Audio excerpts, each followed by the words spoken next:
Hello, students. So today we are going to discuss the basic reactions of acids, first of all with metals, bases, and metal oxides and hydroxides, and then the carbonates and hydrogen carbonates. Beginning first of all with the reaction of acids with metals.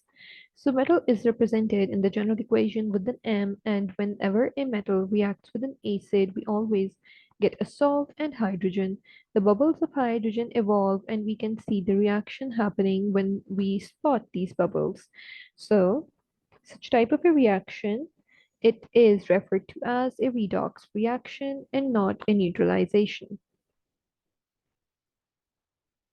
So how or what does that mean? Let's see that with the help of an example. The metal we can take as magnesium, and when it reacts with an acid, let's take the acid as HCl.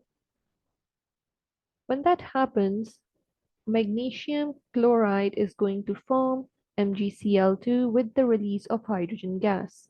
So first, we balance the equation by placing a 2 over here.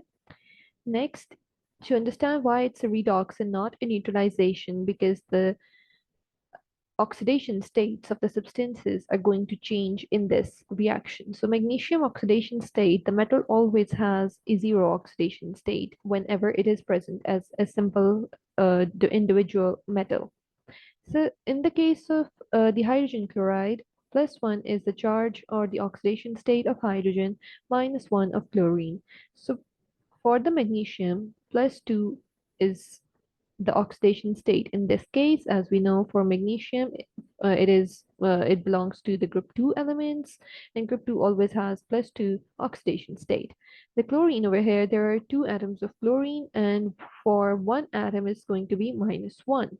The hydrogen, since it's released as a gas, this upward arrow shows that the gas is going to be released in the form of bubbles. So H2, a molecule always exists, a molecule of gas, a diatomic molecule, it always exists with a zero oxidation state. So we can see that magnesium and hydrogen is what undergoes oxidate the redox reaction.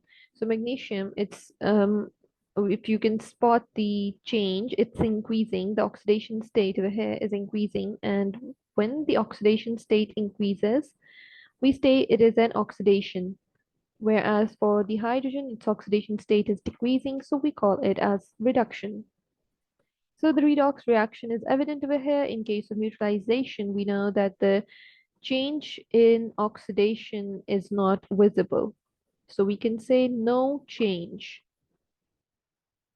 in the oxidation state. Whereas in the redox reactions, there is a visible change in the oxidation state. Next on, we are going to discuss the reactions of acids with bases. So when the acids react with bases, we know it does the very famous neutralization reactions with bases, or you can also call them the alkali. So the general reaction, acid, when it reacts with the base, it always gives us a salt along with water. So the acid over here is going to be HCl. We can take it as an example.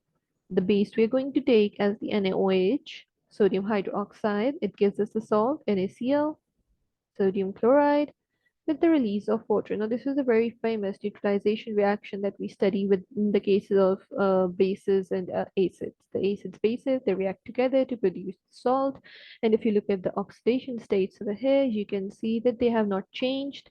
+1 here, -1 here, +1 for sodium, -1 for the entire hydroxyl ion, plus 1 again for sodium, -1 for 8 for the Cl chloride ion. The oxygen and hydrogen over here are going to be +1 and -1. So over here again, For oxygen, it's going to be -1, and for hydrogen, it's going to be +1. -2 and +1. For oxygen, it stays -2, and for hydrogen, it becomes +1. It stays +1, and you can see that there's no change in the oxidation state of the substances. So that is the reaction with bases or alkalis. Next on is the reaction with metals, metal oxides.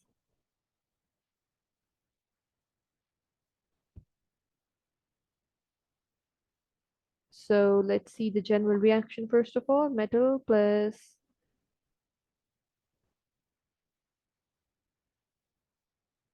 the acid.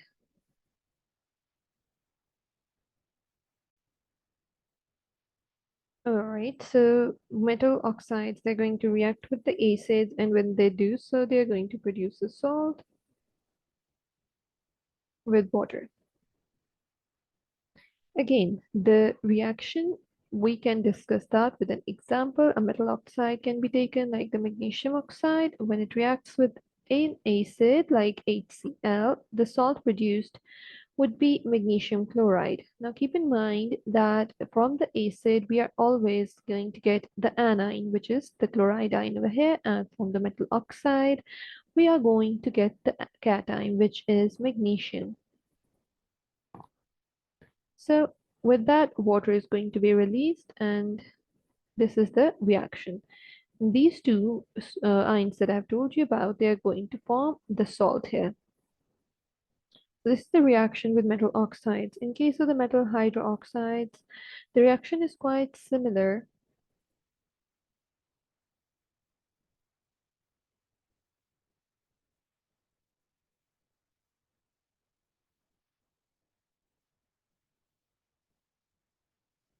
In case of the metal hydroxides, the products are again the same.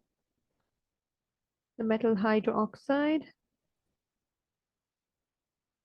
plus acid, and it gives you salt plus water. Now let's discuss the same reaction that we have done over here. Let's see how it's going to work with the metal hydroxide. So here we have a magnesium hydroxide. When it reacts with the hydrochloric acid, it forms a salt like the magnesium chloride again and water. So what's the difference? The difference is only that the balancing would be different. So magnesium is the same, hydroxide. We have two hydrogen over here, two hydrogen here, one more hydrogen here, so a total of three hydrogen on the reactant side. What if we put a 2 here? Now let's see. 2 times 2 is 4. We can put a 2 over here as well before the HCl in order to balance the hydrogen and chlorine. So this is how the reaction is going to proceed. It's just the difference in the balancing of the equation that is going to make this reaction different from that of the metals, of the metal oxides. Next on, we are going to discuss the fourth type of reactions. We have already done the reaction with metals, the reaction with bases, the reaction with metal oxides and metal hydroxides. Now moving on to the last, which is the reaction with carbonates and hydrogen carbonates.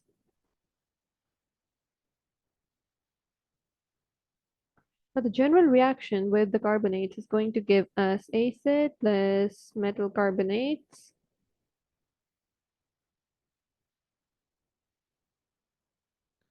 It gives us a salt with carbon dioxide and water. So the acid over here, we can take HCl, the metal carbonate, we can again take magnesium carbonate. And the salt that is formed would be magnesium chloride again, with the release of carbon dioxide and water. So what we have to do, we just have to make sure that it is balanced. So we just need to put a 2 over here. So this example is of the HCl reacting with magnesium carbonate. You can see that the general reaction involves the production of carbon dioxide, and this carbon dioxide is released with bubbling. And the bubbling produced, or the effervescence produced, it can tell us that the reaction is continuing. So for the carbonates, for the metal hydroxides and metal oxides, all these reactions, they are again neutralization and not redox reactions.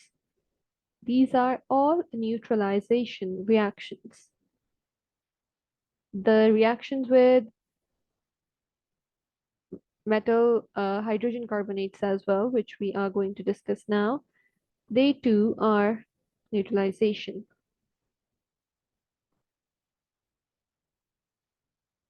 So for the hydrogen carbonates, what happens that the actual reaction hydrogen metal hydrogen carbonate or simple hydrogen carbonate,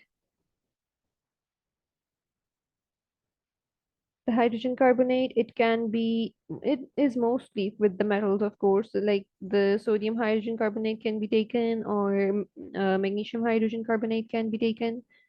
So metal hydrogen carbonate plus acid, whatever acid it is going to result into the production of a salt plus water plus carbon dioxide, much similar to that we have discussed already, the carbonates. The general reaction is the same. However, of course, the balancing that is going to vary. One very famous hydrogen carbonate and acid reaction is that between the sodium hydrogen carbonate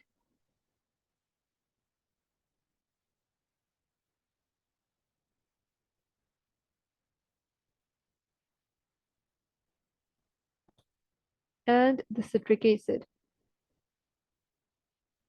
which results in the formation of sodium citrate, which is often used for flavoring purposes, sodium citrate,